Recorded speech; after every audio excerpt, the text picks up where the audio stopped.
Hey guys, welcome back to a new blog. আমি প্রীতিশা আর তোমরা দেখছো মিসেস মল্লিক ব্লগ। আজ হচ্ছে অক্ষয় তৃতীয়া, এখন বাজে দুপুর 12টা। আমি সকালবেলা উঠে আমার সমস্ত কাজ সেরে পুজো করে রেডি হয়ে এখন এসেছি হচ্ছে শুভ্রাদির বাড়িতে।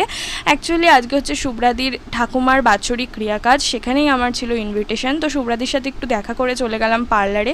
পার্লার থেকে আইব্রো করে আবার চলে এলাম শুভ্রাদির বাড়িতে। শুভ্রাদি এখানে দিল আমাকে ঠান্ডা খেতে, খেয়েই নিচ্ছিলাম, তখন দেখলাম আমাদের পায়েস বাবা এসছে। পায়েস হচ্ছে শুভ্রাদির পিস্তত বোনের ছেলে, আর এটা হচ্ছে বর্ষাদি, শুভ্রাদির বোন।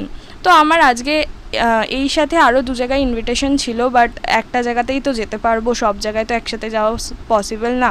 তো আমি আসার অনেকক্ষণ পরেই রোহিত এলো, আর রোহিতের সাথে পায়েস এত সুন্দর মিশে গেছে, কেউ বলবেই না যে ওদের ফার্স্ট আলাপ।